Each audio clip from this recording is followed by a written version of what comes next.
Joining me now here on the Broadcasters Podcast, I'm joined by a Toronto-based, award-nominated digital marketing entrepreneur, event organizer, and music director of a nonprofit community rock festival based in the Ontario, Canada area called the Maple Rock Festival. She's a passionately, professionally trained indie rock singer, and there's so much more to go and talk about with my guest here for the Broadcasters Podcast, entrepreneur and artist, Lera Salt. Lera, how are you doing? Thanks so much for joining us. Thank you so much for having me. I'm doing great. How are you? Oh, doing wonderful. I'm really glad to have you on. Obviously, we've had the chance to talk to various guests when it comes to the areas of music, but I haven't had anyone that really has so much of an entrepreneurial vision that you have. Now, you call yourself an artist's rights advocate, and your passion for music translates into every part of your entrepreneurial vision. So talk to me about how you have chosen to put entrepreneurship and music together and make them fuse. My story really begins when I was little. I've always dreamed of being a singer, really and truly, because my father is a very talented musician. We don't really get along much. It's a completely different story, but he is the biggest inspiration behind my vision for music. I think every child pretty much is inspired by their parents in some way. So it starts there. Now, where are you originally from? Because I can detect an accent, and also, I'm from Russia originally, from St. Petersburg. Wow. When did you move to Canada? 20 years ago. Okay. And so, Canadianized by now. Canadianized. I haven't heard the phrase like that before. But now, obviously, you wanted to put music together, and that was what really brought you up. But then you decided to go and also expand on that. Was there anything in particular, besides the fact you wanted to do music, what was the other part that wanted you to be, that I guess initially said, okay, I want to be an artist and I want to have my freedom, my independence, and I would love to see a society where that's there for everybody out there. I mean, was there something, I guess, that inspired you, any particular artists that were inspirations, those that might have been independent of major record labels that really were able to go and carve their own path? Was there anybody that inspired you? I'm very connected to what I remember from my childhood. And back then, I was very much inspired by a French singer, Vanessa Paradis. I'm not sure if she's, well known in. Is she the same person that was married to Johnny Depp? Yes, that's the one. Okay, that's why I remember that name. I've seen a lot of those the magazines that always mentioned her at that time. They were together. Yeah.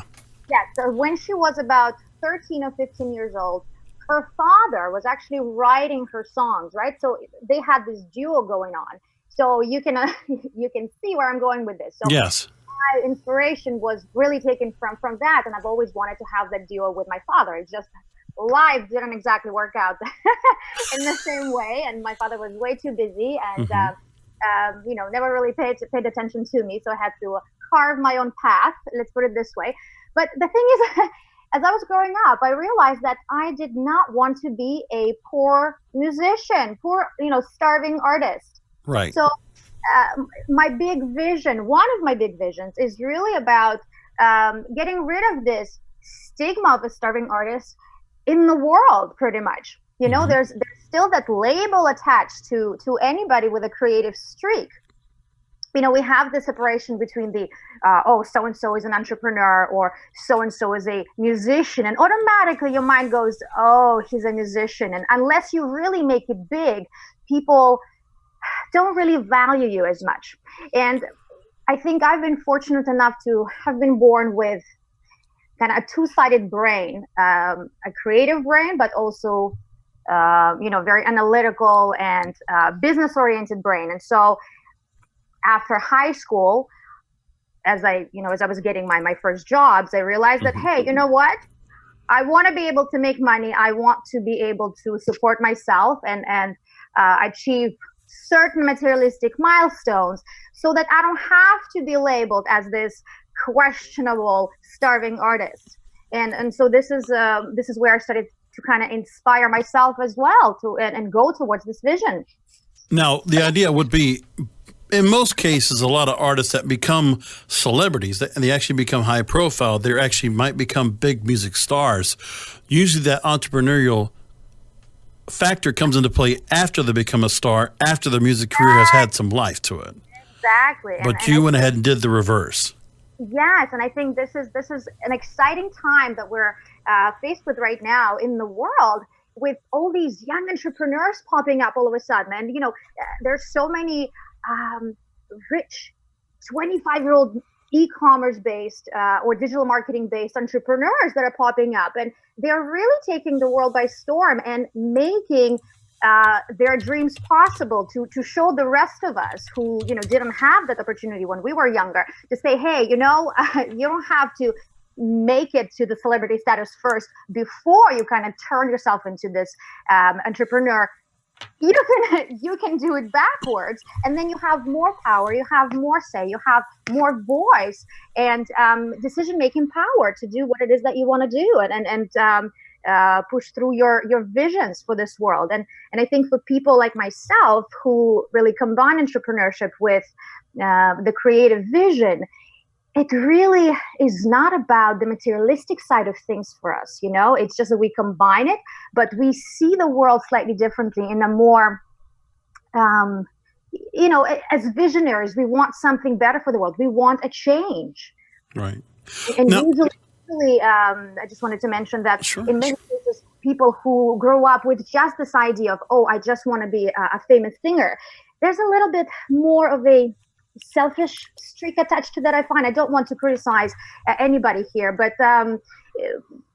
there's probably some truth attached to that, right? When you grow up with this just one sole vision of, that's it, I just want to be on the big stage, I want to be famous. But when you grow up with a desire to make a change in the world and change certain processes of how things are done, the selfishness factor just starts to dissolve a little bit.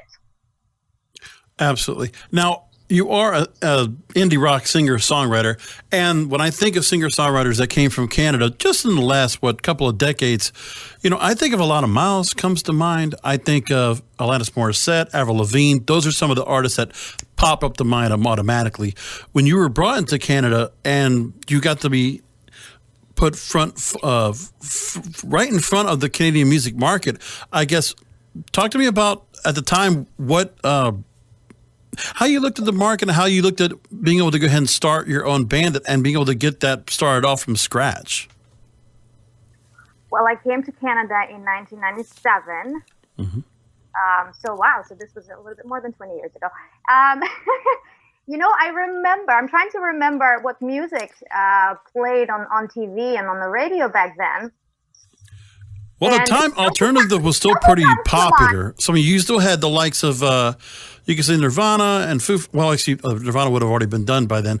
You had the Foo Fighters, you had Soundgarden, you had, oh my God. I mean, there was Limp Bizkit that came out around that time. You had Korn. You had a various plethora of groups, Nine Inch Nails. You had a real crux of rock was just very prominent. And so it was still very much in the mainstream of music in our society, but in Canada and the U.S. But, I'm not sure. It was getting towards, unfortunately, the tail end, but nobody knew it was happening. Oh, well, I was even in the late 90s, I've always had interest in different genres of music, so I don't necessarily like to label myself as just a rock singer. Like even now with my cover band, for example, I like to cover a bit of everything, and I just don't like that label of just, oh, she's just a rock singer. So when I came to Canada in 97, some of the music I was listening to was just whatever everybody else was.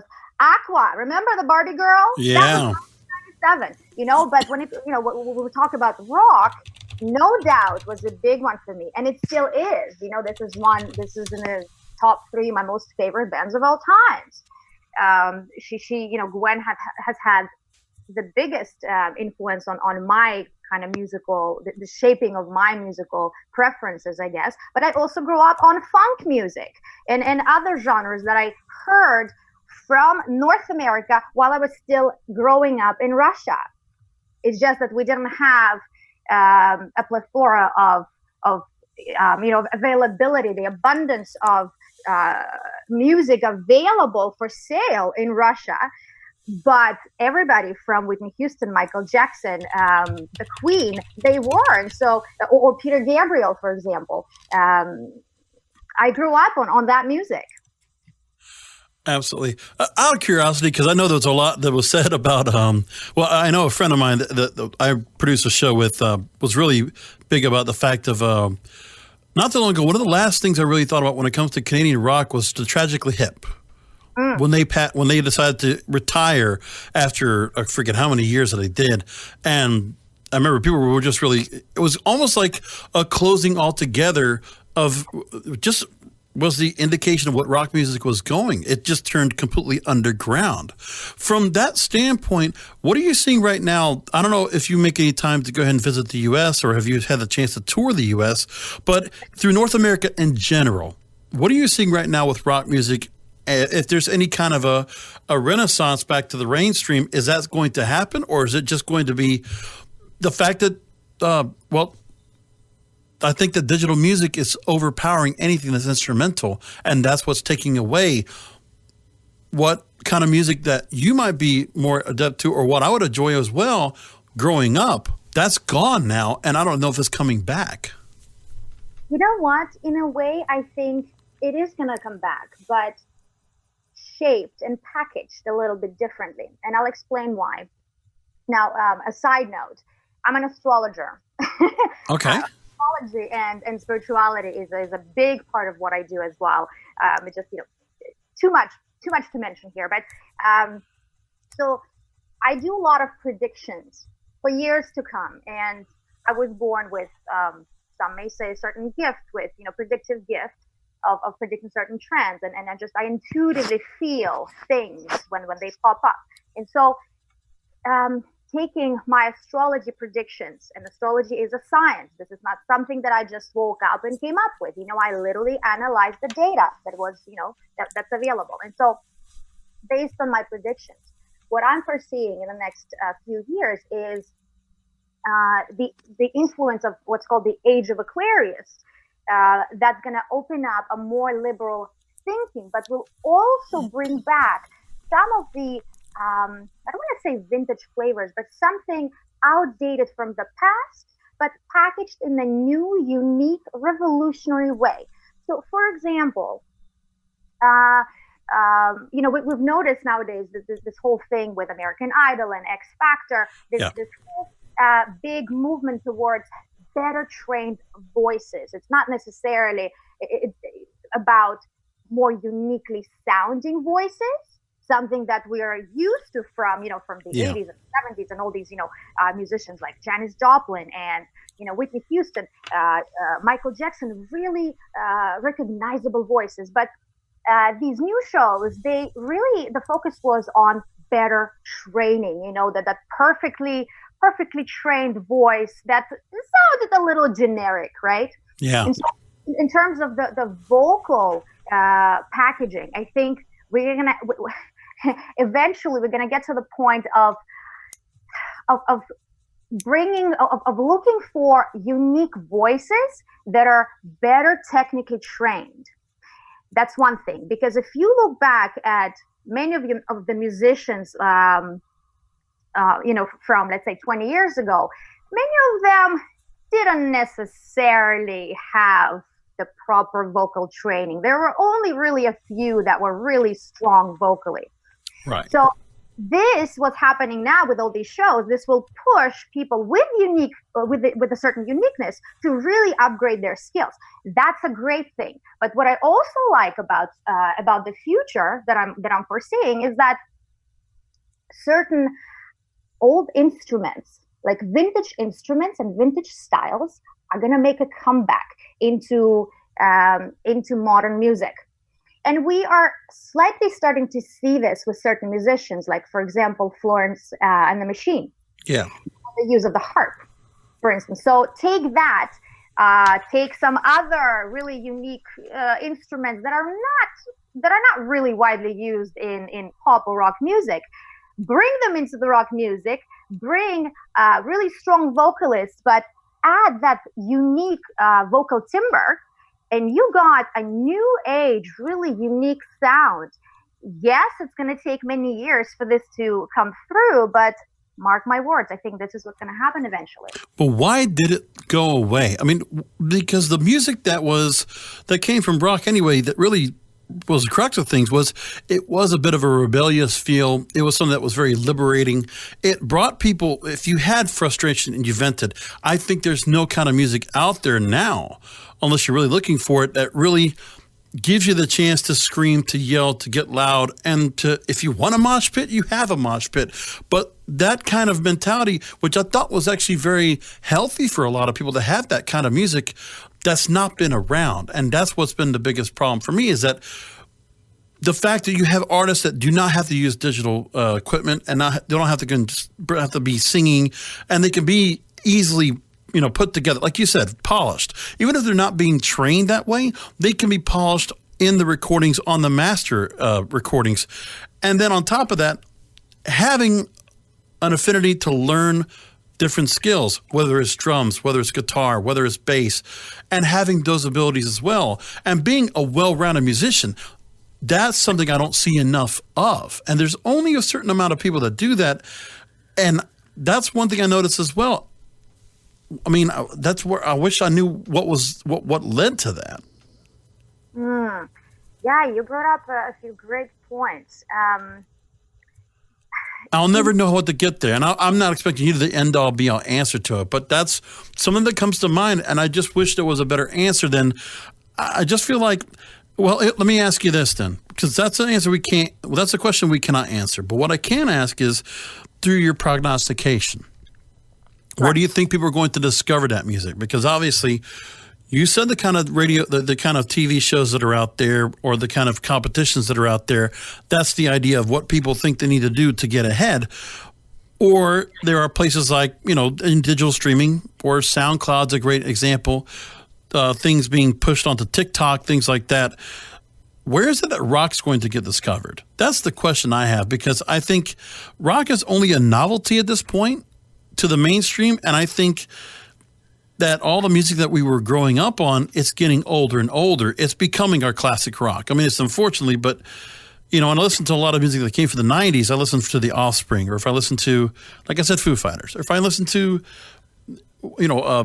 System of a Down, or whatever there is, it's now getting 20 years old, and it's kind of separating for the next generation. The generation that was here, the millennials, it's like they skipped it, and Generation Z is not adapting to it again. They might be adapting to vinyl music in some cases, but not the actual, let's do it ourselves. Again, from an astrology and spirituality point of view, I think we're going to be faced with an interesting split, where a larger group of the population will soon realize, and they already are, that authenticity is where it's at. And what you mentioned before, the whole idea of people used to be able to scream their lungs out, right? Right, those garage bands, they don't really do it as much anymore. If we analyze what that screaming represents, right, that's an emotional cry for help. That goes back to our childhood traumas, and it's all psychology based. And there's a huge movement right now towards self-discovery, right? Self-improvement, self-realization, but through spiritual and psychologically deep ways, right? So we are kind of rebuilding ourselves. We're breaking ourselves down, from the very bottom, and we're becoming reborn. And so that layer of the population, and they call them crystals, right? Or the indigo children. And this generation here is going to give birth to more and more such children. And so that layer of the population is going to be more aware of themselves, of their authenticity, of their emotional need for self-expression. And so I do believe that in a way there will be a comeback of live music of live bands, including rock, but the rock portion of it is going to be kind of further in the future. Yeah. Because people will realize that, hey, you know what? In order for us to feel authentic, in order for us to really heal ourselves, we need realness. There's only so much you can heal yourself through when everything is online. However, at the same time, this age of Aquarius that I mentioned and the liberation that comes with it through the technology, it's still going to be there, so that's where kind of the split is going to happen, right? So some people are really going to go back to the basics and saying, hey, let's keep putting together these live shows and really do whatever we feel like doing, screaming or I don't know, praying, meditating. There's a huge movement towards that. And there's going to be another layer that's still unaware, that's still, quote unquote, sleeping, right? There's this whole subject of spiritual awakening, right? That is going to rely on digital music. I'm more kind of, I like to blend the two, the best of both worlds. Right. So hopefully I'm going to be continuing performing in the future, but also using technology and whatever's coming and the beautiful possibilities that are going to be opening up for us in the next few years technologically, that we're going to be able to, to combine authenticity with the technological improvements that are coming our way. And that's going to be starting from about 2021. So about a year and a half from now, we're going to see some major changes taking place. I just don't want rock and roll to have I just don't want it to go away and have a rest in peace 65 years after it came out. That would be a shame, because it was really, you talk about the music that spoke to the youth of America, especially back in those days, and it continued to do so for a long time. And I don't think that the evolution of rock and roll was meant to go into just hip hop and trap beats and 808s and things like that. I thought there was much more that can be done. And I want to see a resurgence. It's got to happen, because at the moment, there are people that are saying that rock is dead. This can't be. There has to be something coming back. And I think it's really under the control of those major record labels that are out there that are really controlling what's happening here. I don't know what's happening to college radio, the areas, the outlets that used to really feature that. Now, there is still rock music that you can find. You can still find it out there underground. For instance, you did have, talking about your infusion of entrepreneurship in music, you did organize and you were the music director of the nonprofit Maple Rock Festival. And you featured it just this past July, 15 rock bands, 3 days in Northern Canada. So talk to me about, the bands that you brought on board, the type of turnout that you had, how it was received, and what does it say to you about Canada and Canadian citizens, the kind of crowd, the makeup of the crowd that came that really wanted to go and hear rock music? Is it still young? Is it just a mixture of both? Fill me in on that. Because Maple Rock Festival was initially launched 3 years ago as a Russian community rock festival. Oh. So it's actually the largest rock festival in Canada for the Russian community. And so my goal was to start making it mainstream and more, international and multicultural. And so eventually we started bringing other bands, English-speaking bands. So it's no longer just the Russian community festival, right? So we were kind of in the transition phase. But it's interesting to see it was interesting to see the positive response that we had from English-speaking American and Canadian bands that joined us. It really goes to show you that rock does bring people together. We had this, really cool band from the US called the Almas, and they are actually now going on a 2-month tour, I believe, the Sin City tour. Uh-huh. And so they came to play at our festival and put on a fantastic show, just visually really great show. Rock is not dead, let me tell you. It's just it evolved. There's less anger, although we had one of the bands. This was a Russian band, but they also sing in English. Actually, many Russian bands in Canada sing in English. Okay? Wow. don't be kind of put off by the whole, oh, it's a Russian, it started as a Russian festival. No, like many of them sing in English or other languages. Interesting. But so we had one band that was really kind of anger based. I mean, the band is called Anger by Design, right? So they, I guess, embody what it is that you were talking about Yeah. with rock bands screaming and really exposing their angry side, I guess. See, my question is philosophically, is what really is rock music?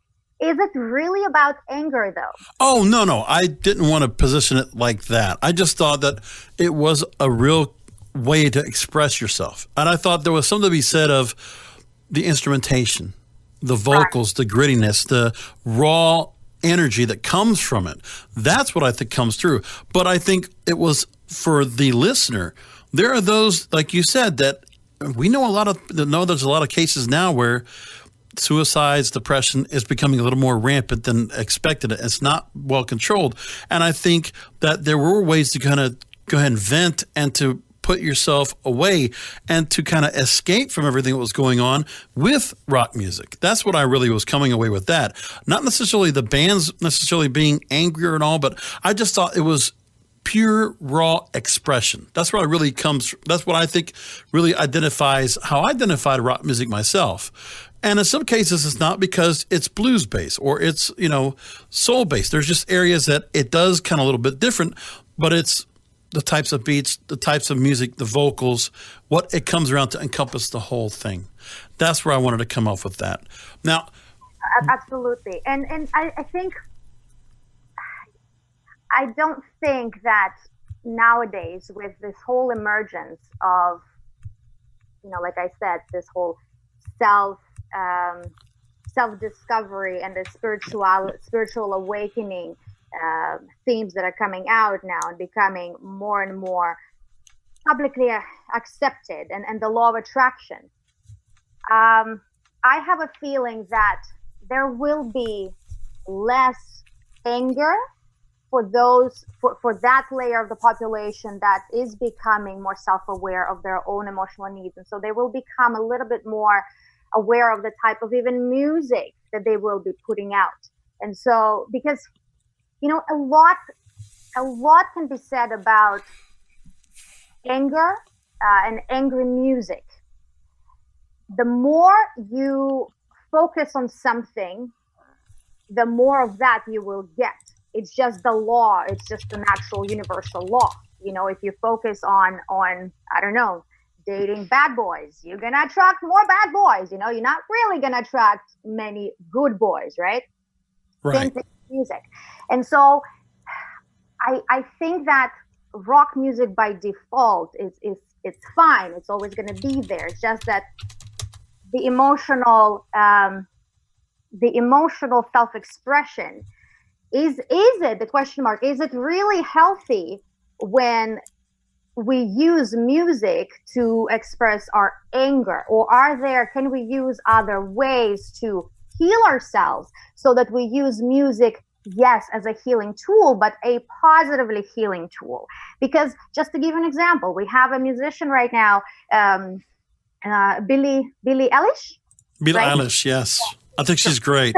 Sure, my ESL, no clue how to pronounce these names, but so she gives me a bit of a negative vibe because she is so negative in interviews and there's so much anger in her. And so the question mark is it really healthy on one hand for somebody like her to portray that anger publicly and inspire other kids to be publicly open with their anger to this extent, because this normalizes this type of behavior? Or should we perhaps have more public figures that are more that are more in line with themselves, and they're able to lead the public in a positive direction so that the public is able to deal with their anger in a healthier way? We don't have to hate the audience, to hate whatever it is that Billy is always against.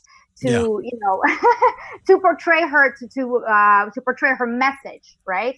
To voice her message. There are other more peaceful ways of doing it, and I guess that's where my personal view of rock music, with being a channel of all these angry kids exposing their emotions publicly, it becomes a question mark for me. Whether is it truly healthy or not? It's very important to express your emotions, even your anger.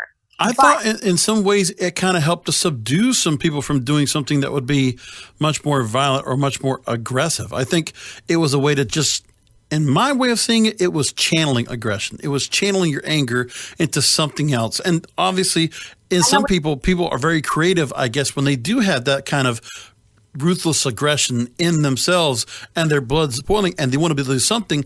In some cases, we've seen people that have put out great songs that just stand out. I mean, that really just put that together. I prefaced Alanis Morissette before. You Ought to Know was a completely so raw, but also it changed the whole fabric of what her career was as a pop singer, converting into rock. And then it blew her career up into something overnight. And true, absolutely. But remember, she's coming from the period of history where we were coming out of this period of needing to express our anger outwardly because we've been silenced for so long. But we're now talking about the future, right? Because this whole conversation is about the future of music, of rock music. And in the future, we're talking years and years later, after we deal with this need to outwardly express our anger, comes a healing period of saying, hey, you know what, we did it, we have a say, we are allowed to do so publicly. Do we still need to continue doing it on a regular basis, or can we, now that we've gained our healing, can we maybe shift the dynamic a little bit towards more different subject matters? Listen, you can still play rock music with rock instruments. It can still have that groove, that really powerful rock groove, but you don't necessarily have to sing about, wanting to kill somebody or. No, but I think there's also, like you said, there's good upbeat music that really stands out too that I'd still love to hear. I mean, I thought Red Hot Chili Peppers always hit that mark. I thought Blink-182 would do that. Weezer would hit that mark. I thought there were always certain bands that stood out that obviously had a real uplifting. Fall Out Boy is a current example as well, or Panic at the Disco is a current example. But it's who comes out there that's young and new and ready to go ahead and embrace rock music again. And obviously finding a new purpose for it obviously is what we're talking about here. I agree with you on that. I think obviously to fit with the current narrative for the way that culture is kind of woke or politically correct, that the music that might have been listened to, when we were younger might not be as acceptable now because it is pure. And some guys, for men, it could be very alpha, very rage, and just have a lot of raw energy. And anger is not necessarily the exact word I would say for all of it. It obviously does not encompass all of rock music because a lot of it is particularly it's for the mood that you're in and whatever mood you want to be in. It really fits that. And there's so many great artists that came before us that are the inspirations to the artists now. But again, at that time, I want to just transition to another part because we could go on with this for an hour, hours and hours. But I do want to go ahead and segue into another part about how the artists are trying to get themselves ahead and get themselves noticed, get the exposure. Because the record labels, obviously, with the deregulation across the board, we now have, 4 or 5 major recording distributors that run all the labels throughout North America, and that's a problem. And obviously, that's why we see certain songs come out the same way they do. They have a certain type of payola that comes out in the play, which is not the way it was before, because independent artists, as we've talked about on this program, cannot get their word out there, cannot get themselves, even though they just have to go through the way of payola, which probably was not a bad thing, the way it was being done over the last, couple of decades after the original payola scandal. Probably having a few dollars put into a vinyl sleeve or to a CD to go ahead and get somebody to play it, Pride was a better way to do things, but now there's so much corporate control that's gone. Now, here's what I'm going to ask you about, Lera. It's the fact that we don't have a way for certain artists to break big in music. You can go through streaming, you can go through and play underground, and you could try to get noticed. Are the A&R representatives going to go see an artist or a band at a venue to try to say, okay, we're going to sign you to a deal. We want to go this direction? Because it's hard to go ahead and turn that trend around back to where it should be. I mean, right now, at this moment of time, Woodstock 50 never happened, and it should have already happened. That was to kind of say, listen, the legacy of rock music will continue on, but nobody did it. It wasn't possible to happen this year. That's where I come from with the mainstream part. I wanted to unpack that part now. But now, an interesting thing that's going on in Canada. When it comes to Canadian-based artists trying to break it big in music, in your neck of the woods, certain artists, which is amazing, are eligible for grants and funding. And this is according to a report I'm reading from 2012 from Vice. They said all they have to do is prove that they'll be spreading the musical legacy of Canada across the land. Therefore, people in Canada can actually expect to receive some sort of compensation for their contributions to the musical landscape. Do you know of any bands, if your band might have taken part in this kind of grant system? What do you think about the system in general? And is this a system that would do well in other music markets? So, first of all, I'd like to clarify that Vice's perception of the reality, okay, of the competitiveness of the grant system is a little bit, makes it sound a little overly simplified. Okay, the reality is that it's way more competitive than it sounds, and it goes way beyond just being able to somehow randomly prove that you know you're going to spread the musical goodness all over the country. Because trust me, I've recently tried, and it didn't go over that well as you would think it would, with the amount of work and networking capabilities and certain connections that I've achieved by now through my hard work, through the years of my hard work. This was not something that was given to me on a silver platter, right. Okay? And so when I received a negative response from a very reputable grant organization in Canada, the response that I received shocked me with the description of why I got the rejection. Completely blew me away, and it made me question the whole system, the whole process of selection of who gets to be accepted for this financial support. And I personally know a number of musicians who got approved for certain music grants in Canada. And to be honest with you, I don't want to sound bitter or to sound, that my ego has been tickled, No. but although perhaps a little bit it has, but some musicians perhaps didn't necessarily even earn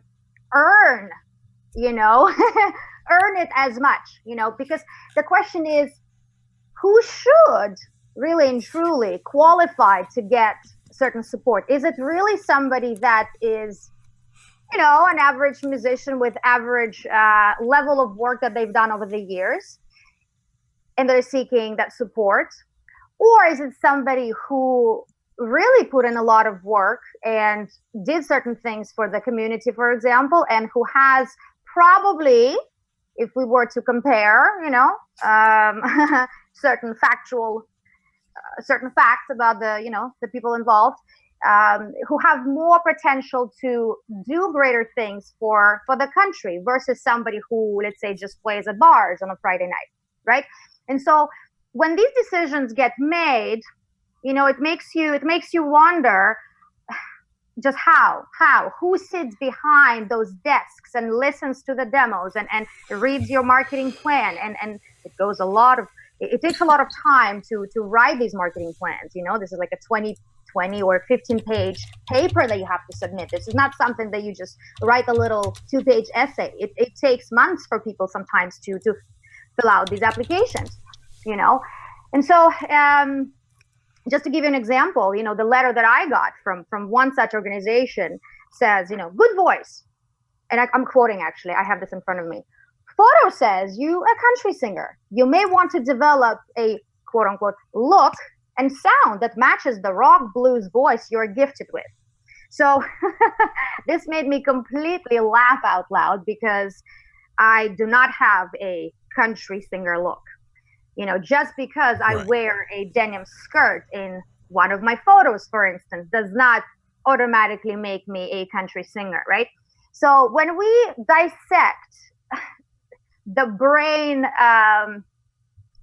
level of certain people in certain organizations, it really, and you really experience it firsthand, and you laugh at some of these responses. You start thinking, wow, is it really worth it to put my trust in these organizations that get to write such ridiculous expressions, you know, questions, suggestions of me changing my look just to suit whatever faulty idea they have of what my look should be, right? And this is where my vision of turning the creative people into entrepreneurs come into play, to take their power back and say, hey, you know what? Just because I wear a denim skirt occasionally in my photos or in certain events does not necessarily automatically make me a country singer. Or just because I have a voice that reminds you of a rock blues flavor doesn't automatically mean that I have to automatically sing blues just because to you it sounds a little more bluesy, right? And the uniqueness of of an artist comes when they put their own unique spin on something that may otherwise be traditionally, you know, reminding of something else, but they put their unique spin on it and make it into something completely new, right? That's the whole idea of us creating these new sounds, new styles, new genres, right? And so in my case, it was painful and disappointing to get such a response, such a ridiculous response, because I am trying to push through something unique that hasn't necessarily been done before. I do not want to be labeled as just another, I don't know, blues singer. I mean, I'm Russian. I did not even grow up on blues music. We didn't really have it in the 80s and the 90s there. So you see what I'm going with this? Right. Now, one thing I got to ask is when it comes to artists in Canada, I'm looking right now at the current singles chart, the top 100 in Canada. Yes. And I only see maybe 2 distinctive Canadian artists that are on that whole chart. Everything else is American based. And so my question on top of that, maybe there are 3 or 4, but honestly, it's as if Canadian artists are not represented on their own chart. And it's as if the legacy of all the artists that came from Canada, there was such a great, there's a real great lexicon of artists that come across that came from Canada that did really create so much great music. Why is it they're getting a back seat, you might think? Why is it that all these American artists, this kind of music that we're getting now, there's a lot of rap music on the chart there, not too much country, a lot of pop, but that's it. It's not much of a difference than what the Billboard Hot 100 has now. Why is that, do you think? Well, you nailed it. What I mentioned about these, questionable processes that these organizations have, it really makes you wonder, could this be one of the reasons why? Who makes these selections? Who decides? Now, there have been some initiatives, obviously, to improve, to change that recently. I know that, for example, Stingray has put out some initiative of putting more effort into Canadian music on the radio as well, and they just went through some amalgamation in 2018, I believe. So there's going to be more funding added to that. But again, who is the decision maker there? Who decides on what goes on the radio? And why is it that we don't have enough emerging artists and new artists, not even just emerging, but like brand new artists that may be really amazing with something unique to offer? Why are they not on the radio? I don't know. On top of that, I look at just your most recent Juno Awards back in March, and I look, Shawn Mendes wins every category. What is that? That's not the representation of the music I remember coming from Canada. Canada brings so much entertainment, much like Britain does, much like the UK, and it's getting held back. And that's a problem that's going across the board, is that there's a lot of great music that is getting suffocated because there's a particular narrative, and the music industry has no control over this. It's the radio, and there's only so much exposure that digital streaming has unless the record companies come back and say, okay, we're going to promote you. We're going to get your albums pushed out more. We're going to try to get you viral, or it doesn't work. And that's a major problem. I don't know. All these issues are becoming too much. But now that hasn't stopped you from being successful in other ventures, which is the one thing. So the fact you are in your passion as a singer-songwriter, you are supplementing all this because of a number of ventures that you're doing yourselves. Now, one of the things you've been doing for a long time now is you found a way to connect to some real big mainstream stars. You found an affordable, luxury, cruelty-free Siberian mink eyelashes brand called Minky Lashes, M-I-N-K-I Lashes, and the website is minkilashes.com. Now, going under your real actual given name of Valeria Shirokova, love the name, you created a safe beauty product with performing artists in mind. And some of the people you have that have been using these lashes now, you have Allie Brooke, who's now going a singles career, trying to go the route of Camila Cabello with Fifth Harmony. She's now solo artist. Kaya Jones, who was with the Pussycat Dolls. Now she's a very big political activist here in the States. Candy Burris, a Real Housewives of Atlanta. Maiciela Lucia, who many people may know her from the George Lopez show, among others. Talk to me, Lera, about how you got the idea of this product line. Obviously, I'm guessing going to your childhood, and how you were able to connect with these stars to put this product out first and foremost. The idea actually came out of pure necessity. Years back, I was severely ill on long-term disability. Wow. After my last corporate job, I was working for actually a wonderful company in a commercial finance department. This was my very last corporate job. And I got severely ill with a skin-related issue. And it was so severe that the company, I think I was the only person in the history of of that company's long-term employees. Yes. To get approved for long-term disability for that sort of problem, it was so bad. And I was basically stuck at home for nearly a year, for about 10 months, unable to essentially leave the house. Because of this condition, and I was desperate to find a solution. And so eventually I did. Trust me, I'm perfectly fine years later. But while I was doing that, I had this obsessive thought that I need to not only find a cure for myself, because I was not willing to rely on toxic medication for the rest of my days for this condition. But I also realized that, hey, this was a calling for me to do something more for the world. And this is, you might know that this is when approximately, and this was a few years back, there was a huge movement towards the safety cosmetics movement, right? Yes. There was a lot of information about how toxic certain popular brands are. And so this is what I started doing. I started educating the public on the safety of and the toxicity of different ingredients in their personal care products.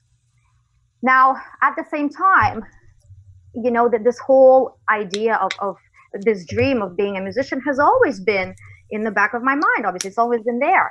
But I always thought, hey, if I continue being reliant on certain toxic toxic products in my life, how am I going to continue with my dream of being on a big stage? And I realized as I was coming out of my illness that I no longer could wear mascara, for instance, on my eyelashes, right? Because it was starting to irritate my eyes. Wow. So the idea of Minky Lashes came out literally out of the need for me to discover a product that would be suitable, that would look great on stage, but also would not irritate my sensitive skin, because I could no longer wear mascara. And this cruelty-free product was literally the only thing that did not irritate me. And so, yeah, that's how it was born. Now, are there any, I'm not going to ask you if there are any really big high-profile celebrities, the names of them, but are there any other celebrities that might be on this list that you're not able to disclose? There's a few more. I wouldn't necessarily rank them as bigger celebrities, Okay. But obviously, you've had this out here where you've been able to go ahead and showcase, where they always have the gift bags for those celebrities that are on a red carpet. Your products have been featured on those red carpets in those gift bags. So you've had access to the really big stars in your time as a result of this product. Yes. I've been fortunate enough to have been contacted by some of these companies. And that's really and truly, I'm not going to lie, this is how I got my product into the hands of these celebrities. It's just that also locally here in Toronto, in Canada, through my other professional efforts and networking efforts, I was able to do it, to do the same with the local celebrities here and different events of from fashion to international beauty pageants, for instance. And I myself am heavily involved in the fashion industry as well. And I was a runway fashion model casting judge, right? So I've worked with models for a while as well. So there's that. But also the product has been featured on Canada's very popular national TV show for women, the Marilyn Dennis Show. And it was a giveaway for Valentine's Day that the audience absolutely loved. So everybody in the audience got the lashes, and so there's that. Now, that's another question I have in mind as well. When it comes to music, there's something to be said about, in certain artists that become very mainstream, there are some cases where the artists are looking much more odd and not as pretty as they used to be like before. That's one thing I noticed as well, is that the vanity that was used to be there when it came to rock music, it's not there as much anymore. It's not so the beauty of a particular artist that really stands out. Maybe a certain pop artist, but not all together. I mean, and I think some people on purpose try to bring down the look of themselves so that they are much more at one with the audience that they're with, so they kind of blend in. Have you noticed that somewhat? Of course I have, but You mentioned Billie Eilish. I can mention Post Malone. I can mention a number of rap artists that are just not trying at all to look appealing or really look attractive. And I think with all the amount of tattoos, the color of the hairs you can do, body types, there's just a lot of things where people are not looking for, there's not a particular atypical look, which that's fine. But I think it's trying to be pushed in that route. Do you agree or disagree? I agree. It's just that my opinion on why it's done and, what should be done about it is probably a little, not what the society would want from me right now. Right. I believe that it all goes back to, once again, our childhood traumas. Listen, it's all psychology based on our fears, and our attempt to prove something to somebody. Like if you're, if you go on stage with unwashed hair, I'm sorry, I gotta ask, what are you trying to prove? Just the fact that you don't care, that you can, because you want people to respect you for your music, for your art, and not your, again, look, which is fine. Right. But you yourself, on an individual level, what it is that makes you love yourself and respect yourself. listen, that's fine. If you don't want to wash your hair, or if you want your hair to be green, listen, to me, it really doesn't matter. As long as you're aligned internally with who you are, and as long as you push through a positive message outwardly, right? In terms of the size of your body, for instance, Right. again, I mean, there's health related factors there. If you are healthy, if you eat healthy, again, which is an indication of really and truly, like, do you love yourself? Do you take care of yourself? Yeah. If you eat at McDonald's every day, is it really self-love? I think it's not. I mean, really and truly, shouldn't we all strive for, to eat healthy organic foods that are just delicious and At least take care of ourselves better. Because also the other thing I noticed too is that there are a number of artists that have not taken care of themselves. And I think the other thing too is that there's been a lack of management and maintenance by those that are really managing some really big music stars that are allowing things to happen, especially in the rap music game. Too many arrests, too many people dying as a result and getting killed. I mean, I think of Nipsey Hussle, and I think of Extentacion when I think of the idea of how certain people were killed.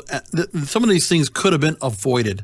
And, on top of it, like you said, the way people are treating themselves, they're just, I feel like they're just kind of just debaucherizing their bodies, not taking well care of themselves, not proving to be a role model to youth, which is what they should be. They need to keep in mind that's what they're trying to be.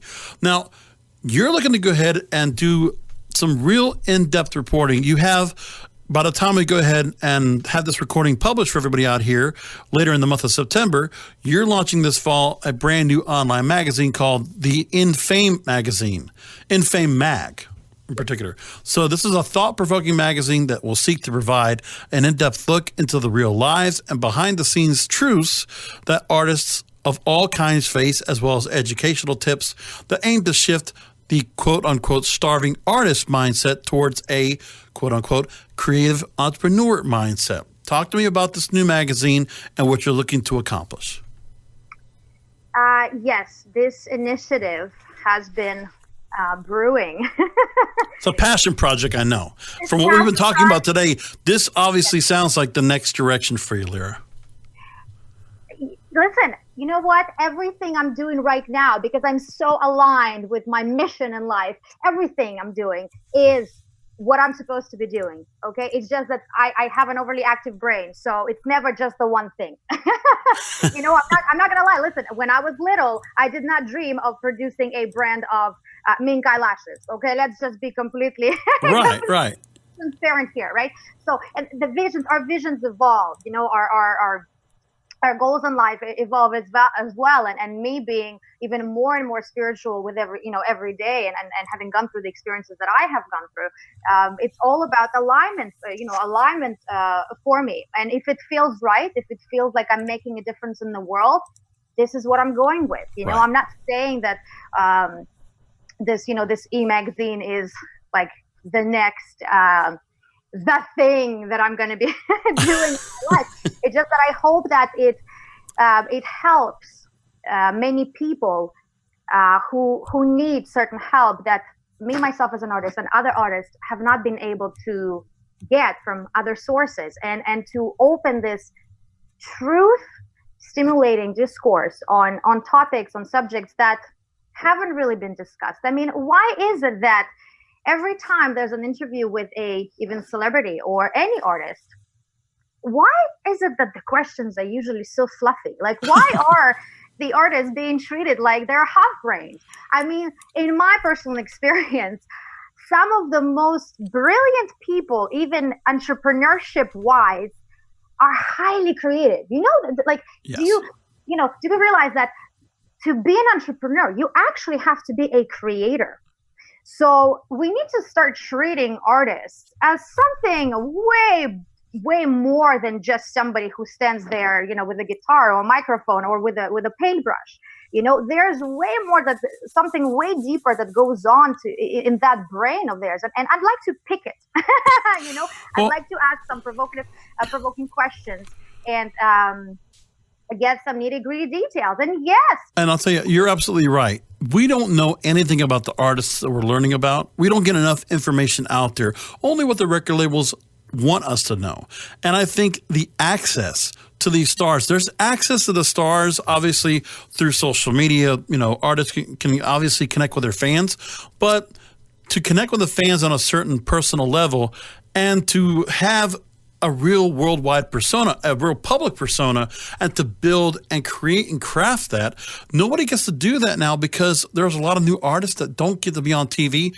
I remember the times when, you can have whichever artist you want. That could be on a game show or a TV show or perform on a TV show on a regular basis. That doesn't happen anymore now. And that was commonplace 20, 30 years ago. I mean, that's what MTV, that's what Much Music and those type of channels were for. And that's gone. And I don't understand why that goes away. In certain markets, you'd still have a particular chance to get a person's personality in front of you, but nobody's being allowed to do that. And I think that's where the record labels and these corporate entities, they're not allowing the artists to become one with their audience so that they can become much more entrepreneurial savvy and say, okay, I've done more of my brand. I've talked more about what my opinions and beliefs are. I mean, I don't want to criticize someone like Taylor Swift, but for instance, okay, she has obviously fashion line. I believe she has other lines. I think of perfume. I think there's other things that she does. But the one thing that I've noticed is that when everybody all of a sudden, she decided to bring her political views up and forward, which is the one thing that certain artists are, for whatever reason, allowed to speak about. But there's nothing else they can speak about. That's something I don't understand. And so we don't want to perceive these artists as idiots and just, they're just somebody somebody that could just sit in front of a microphone and sing. They can't do anything else. They don't have a brain of their own. They can't think for themselves, act for themselves, monetize their brand or create a brand, which is, that's the same idea you're doing, is that in movies, that's what certain actors and actresses do. They are able to build their brand into whatever it is, profit or non-profit. Why can't the music stars get the same kind of treatment? Absolutely. And I think, as the years go by and we enter into this age of Aquarius again. I know. Yeah. I hope it happens, Lera. I hope it does. I do think that the shift that's already happening, it is taking place. These artists are, getting smarter and are getting inspired by other entrepreneurs, not necessarily in creative fields, but just in general. I mean, just look at Gary Vee. He's inspired millions of people now. And I myself, as an employer, and like recently, I was looking for to get some interns, for example, for the Infame project, and it's mind blowing how many younger kids nowadays actually want to be entrepreneurs. They're so inspired by what's happening around them and the possibilities that entrepreneurship can offer to them, that they even put it on their resume. They're not like, they don't lie about it. They're like, I want to be an entrepreneur. I want to, have my own business. I did not see that, let's say 5 years ago. We didn't even think about stuff like that 20 years ago, right? So the shift has been taking place, which is a wonderful thing. And nowadays, even more.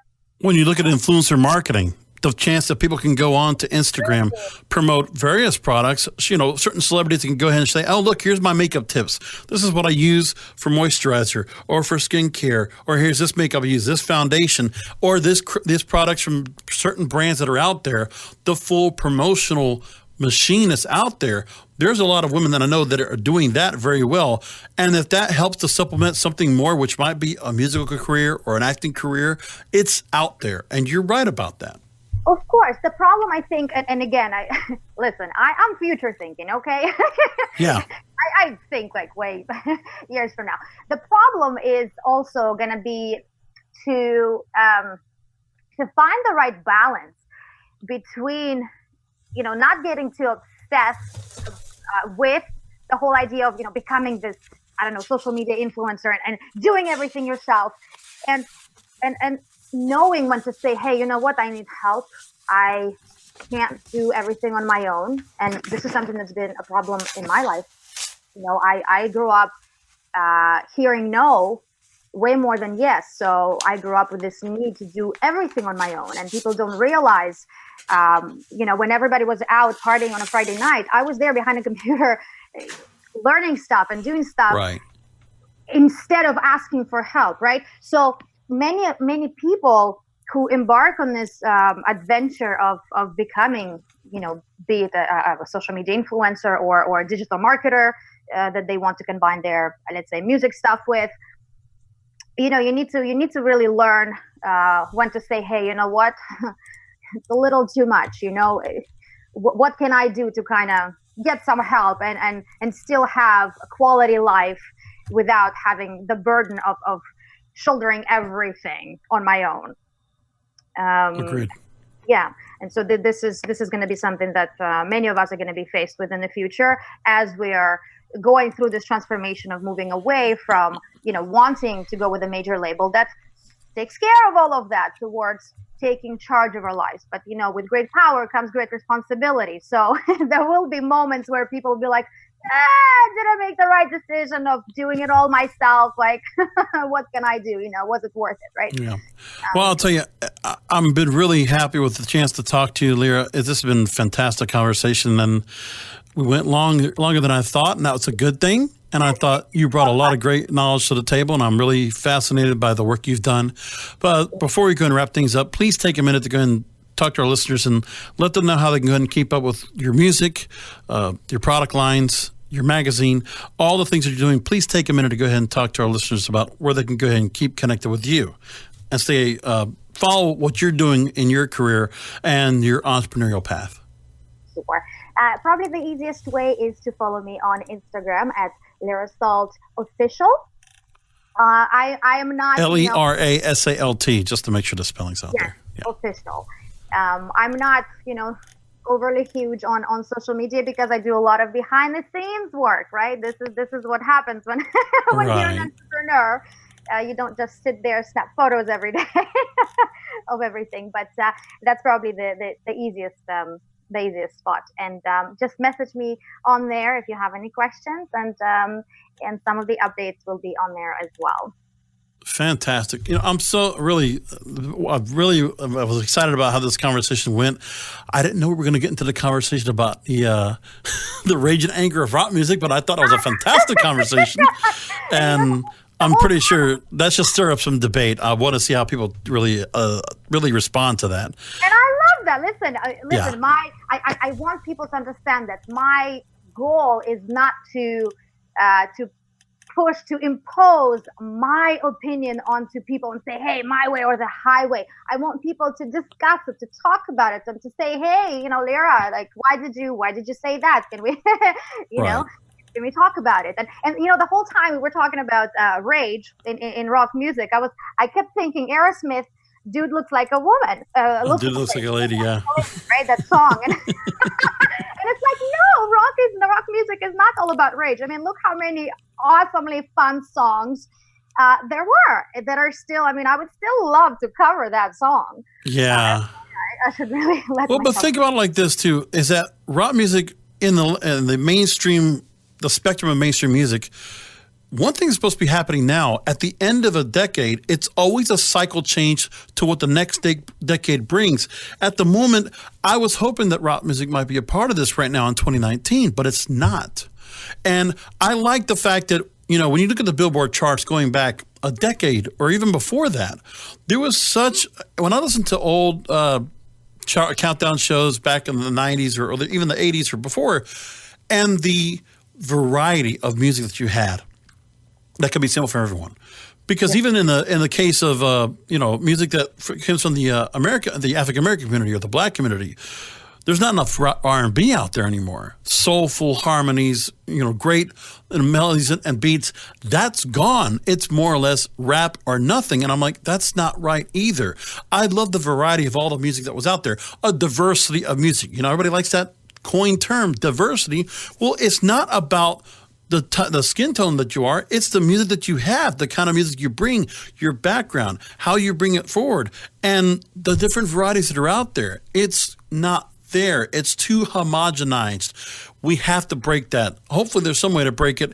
the corporatization of music is not helping it at all. The radio part is not helping, but I'm going to see other markets, and we're going to discuss how other markets are doing that. I have someone from the UK that's going to be joining me on a future episode that's going to talk about how the UK, they still get it right. I mean, there's still good rock artists that are out there that are doing quite well. The Killers are still a popular band.